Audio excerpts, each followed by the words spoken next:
Alors dans cette vidéo, je vous invite à tracer une courbe définie à partir de plusieurs valeurs absolues.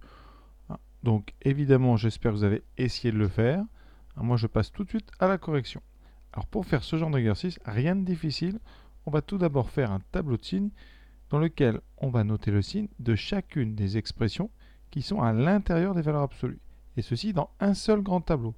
Donc on va tout d'abord étudier le signe de x-2, ensuite le signe de x plus 3, et après, vous verrez, on déterminera l'expression de f de x en fonction de l'intervalle dans lequel se trouve la valeur de x. Et après, le tracé est une affaire très simple, puisqu'on aura des expressions qui n'auront plus de valeur absolue et qui seront ici du premier degré, donc des fonctions affines.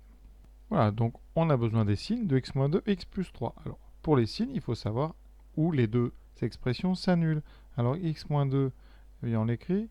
Quand est-ce que ça s'annule? Eh bien, on résout x-2 égale 0. Ça équivaut à x égale 2. Donc, il va se passer quelque chose en 2. En 2, c'est l'endroit où l'expression de la valeur absolue va changer. Soit ça sera x-2 ou 2 moins x. On verra en fonction de x. Pour la deuxième expression x plus 3, eh bien, ça s'annule quand x est égal à moins 3. Et là maintenant, je vais dresser un tableau avec comme valeur de x les valeurs charnières, moins 3 et 2. Et donc, ça nous donnera trois grandes zones, de moins l'infini à moins 3, de moins 3 à 2 et de 2 à plus l'infini. Donc voilà mon tableau. Alors donc x moins 2 va s'annuler en 2. C'est une fonction affine croissante, puisque le coefficient de x est positif, donc le signe est moins 0 plus. Et à droite, pour expliquer, voilà, vous avez une fonction croissante qui s'annule. Donc moins 0 plus. Ensuite, x plus 3 s'annule en moins 3.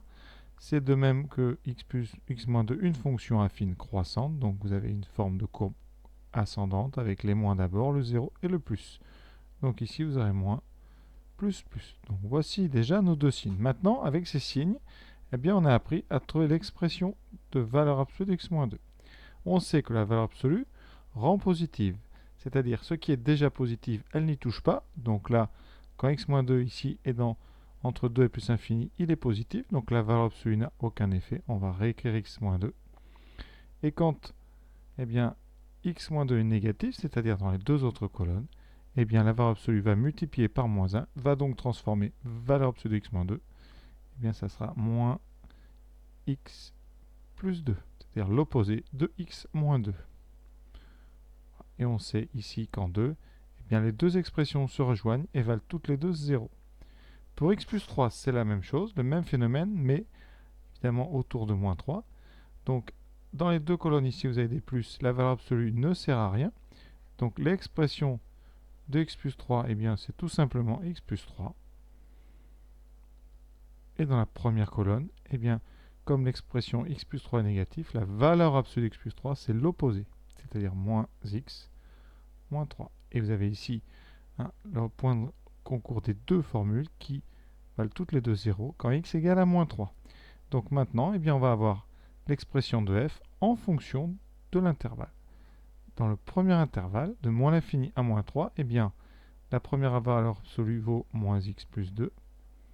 Vous lui ajoutez la deuxième, donc plus moins x moins 3, donc moins x moins 3 directement.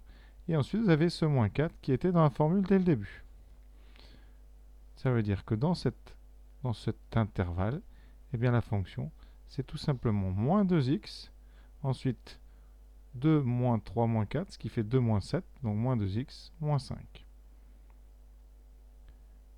Ici, dans l'intervalle moins 3, 2, la première valeur absolue, son expression c'est moins x plus 2, la deuxième c'est x plus 3, et vous enlevez le moins 4. Il nous reste donc plus de x, et vous avez 2 plus 3, 5, moins 4, 1. Donc, quand x est entre moins 3 et 2, la fonction est une constante égale à 1. Et dans notre dernier intervalle, on a presque fini. La première valeur absolue, c'est x moins 2. La deuxième, c'est donc plus x plus 3. Et on enlève moins 4, ce qui nous donne 2x.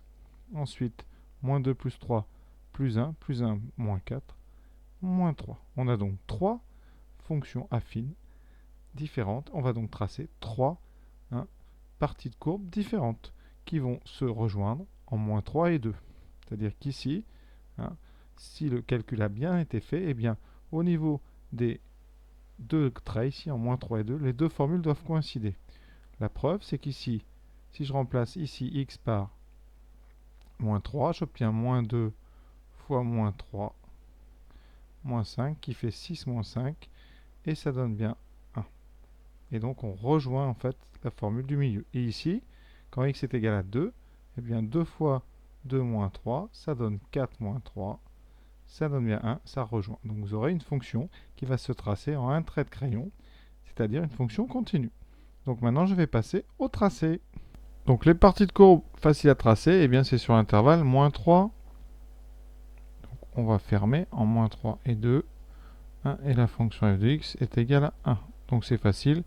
La courbe CF ici est une droite horizontale d'équation y égale 1. Donc en 1, eh bien on aura ici toute une partie horizontale qui commence ici, qui s'arrête ici sur la droite verticale d'équation x égale 2. Ensuite, avant moins 3, c'est-à-dire sur l'intervalle moins l'infini, moins 3. Alors on peut fermer puisque les deux formules, on l'a vu, se rejoignent. F de x, c'est moins 2x moins 5. Donc, eh bien, on va faire comme d'habitude, quand on trace une droite, eh bien, donner deux points. Alors là, vous avez tout intérêt à prendre le point en moins 3, puisqu'on sait que ça fait 1. Et ensuite, à en donner un autre qui sera sur votre schéma. Par exemple, en moins 5, on aura moins 2 fois moins 5, 10 moins 5, 5. Donc en moins 5, votre image sera ici. Et vous aurez un deuxième point là. Il n'y a plus qu'à tracer une droite qui passe par ces deux points. Donc voilà, sans règle, ça donne à peu près ça. Donc voici pour l'instant une autre droite. Je vais tracer avec un petit peu plus de soin. Votre point ici en moins 5, 5. Et ici, votre point, donc en moins 3, 1. Dernier segment, c'est une demi-droite plutôt infinie, donc, qui va de 2 jusqu'à plus infini au niveau des x. Cette fois-ci, la formule, c'est 2x moins 3. Donc, je fais pareil, un tableau. Cette fois-ci, je vais prendre donc 2. C'est intéressant parce qu'en 2, on sait que ça fait 1. C'est le point de départ ici, sur la droite verte. Et après, la droite va être eh bien, une droite croissante, c'est-à-dire une droite qui monte quand on va vers la droite. Un deuxième point, eh bien, vous prenez par exemple encore, donc cette fois-ci, on va prendre pas moins 5, mais 5. On a 2 fois 5, 10, moins 3, 7. Donc en 7, vous aurez un point d'ordonnée. En 5, vous aurez un point d'ordonnée 7. Donc vous n'avez plus qu'à relier. Et votre courbe est tracée. Et voilà donc la troisième partie. Donc le tracé est terminé. J'espère que j'ai été clair. Et à très bientôt sur d'autres vidéos. Et n'hésitez pas à liker si vous avez apprécié, si vous voulez m'encourager.